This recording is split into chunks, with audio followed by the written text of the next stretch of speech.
Okay, so the idea now is to talk about Baker's cyst. Let's look at Wikipedia.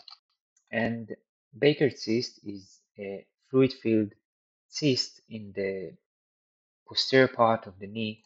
You can see right over here in the sagittal T2 fat set. Here is the knee, here is the cyst.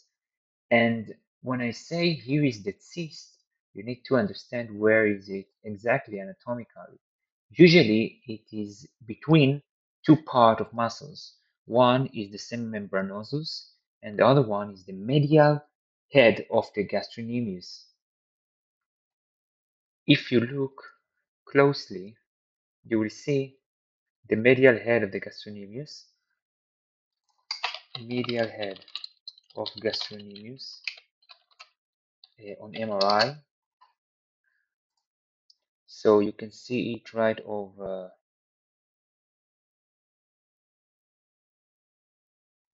You know what? Let's look at it. This is more to the, let's say, lateral side compared to the semimembranosus. So here it is. You can see the gastrocnemius, and this is the medial head of each of the gastrocnemius. Now, when I'm talking about, let's say, plus semimembranosus, maybe we'll see them together. What you will see is just over here. You can see in the medial side the semimembranosus and the gastrocnemius muscle, and between the two, here is the Baker's cyst that can be arranged. So when we are looking on the Baker's cyst, you need to remember that when you are looking medially, you will see the semimembranosus, and a bit laterally, you will see the medial head of the gastrocnemius. So here, you should see the semimembranosus and the medial head of the gastrocnemius, and between them, you will see this Baker's cyst. Now, you should note that you can make or you may think that a popliteal aneurysm is a Baker's cyst, especially in a physical examination. So try to look if there is a pulse and don't switch between the two. Don't confuse between the two. So the treatment is usually spontaneous resolution. If not, you can aspirate it with steroid injection, improving symptoms.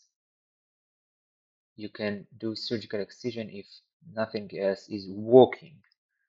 So association, you can see the association, post-traumatic in athlete, Charcot joint, maybe in diabetic patients, rheumatoid arthritis, and degenerative arthropathy. And you can see it in MRI in T2 fat set. You can see it quite clearly. You can see in T1, which is more iso-intense to the muscles. You can see on PD with fat set, which is quite hyper-intense. You can see on ultrasound, it's cyst, so you can see something that look like a cyst.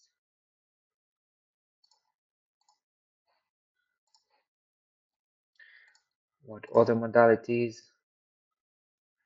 It can rupture. This is one of the complications. Maybe they're talking about it. Dissection, rupture, compression, and compartment syndrome. So in a rupture, so the cyst can leak into the epithelial fossa and cause edema in the soft tissue because of the trauma. So it can compress the popliteal vessels and tibial nerve, and you will expect a feeling in the tibial nerve distribution, compartment syndrome, because of the pressure. Dissection, the cyst usually dissects inframedially, but can dissect proximally, anteriorly, intramuscularly, or intramuscularly. So this is the idea of Baker's cyst. Maybe something can be seen.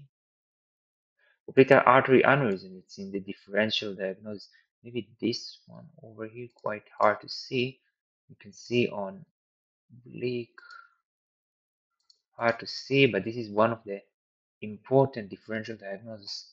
Let's go into the case and let's see if you can see something more obviously. Maybe this one. Feature consists with moderate osteoarthritis of bilateral knees. So we need to look for osteophytes. You can see here a little bit osteophytes. Uh, maybe more, not too much joint space narrowing, but a little bit, especially in the medial side.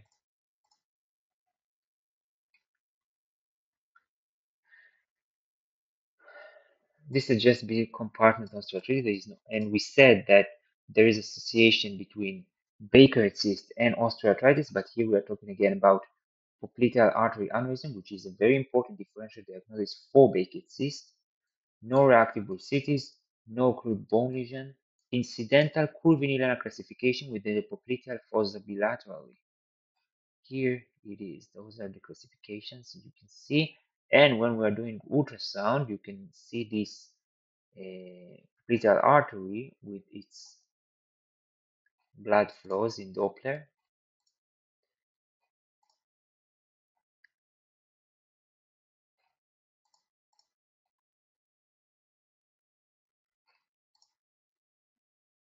You can see that this is an artery or a blood vessel and not cyst.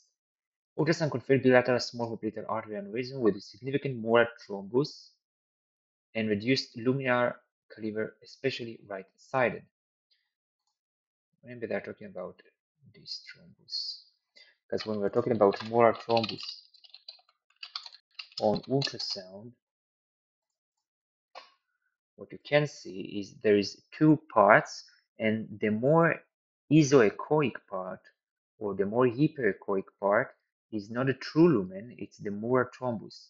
So when we are looking right over here, this looks more like the molar thrombus, and this is, let's call it, a true lumen where blood can flow freely, but this is an aneurysm with a thrombus.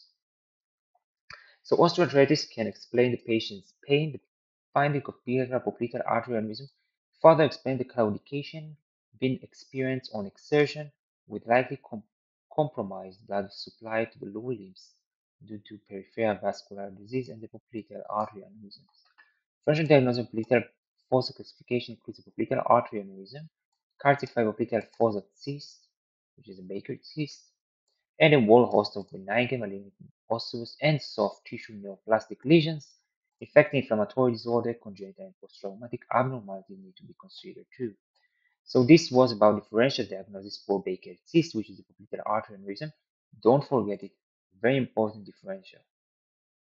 Parameniscal cyst, usually in the horizontal, which are degenerative lesions in the meniscus, can cause parameniscal cyst. Parameniscal cyst can cause compression, can cause symptoms by themselves, namely even if we treated the meniscal tear, still parameniscal cyst, which you can see right over here. This is not very good because I want to see the horizontal tear of the meniscus. So this is just on ultrasound. This is just on ultrasound. This is this is much better. So you can see right over here, it's look like a proton density. Yes, proton density without fat saturation. You can see the meniscus right over here, which is quite okay. This part, the anterior part, but in the posterior part, you can see a hyperintense line that goes to the articular surface. So it's not just myxoid degeneration. It's real horizontal, or if you want, oblique tear of the meniscus, which is probably the medial meniscus because I don't see the fibula right near the tear. So I think this is the medial meniscus, or this is the fibula. No, I don't see it. Okay, I'm not sure. I think this is the medial one.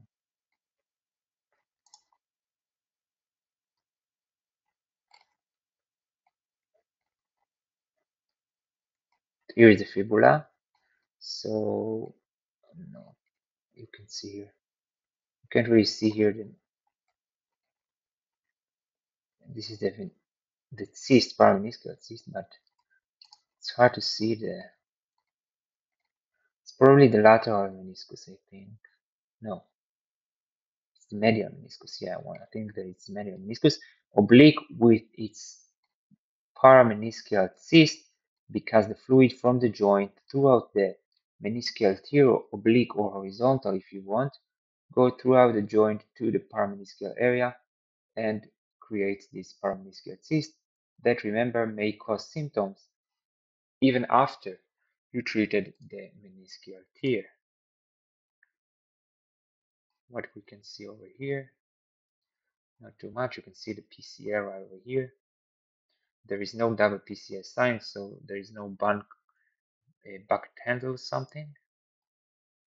You can see this meniscus is maybe even some discoid meniscus, I'm not sure. Here you can see quite clearly the tear, the oblique, or if you want horizontal tear with the parameniscal cyst. This is on a steer sequence quite clearly. So parameniscal cyst is another differential for Baker cyst. Liquefied hematoma can also be differential. So what can I tell you? In the pathology, two pathologies are described in Baker cyst: a valvular connection between the knee joint and the gastrocnemius semivenosus bursa, resulting in fluid being squeezed in one direction. No connection with primary gastrocnemius semivenosus bursitis. Remember the connection to being between the two. You can see here an aspiration of the Baker cyst. This is the needle right over here. And this is it. What can I tell you more? I'm not sure. This is a very nice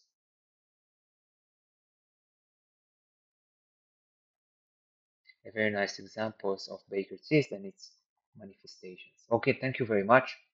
This was a little bit about Baker cyst. Anything else to say I don't have. So thank you very much, and that's it.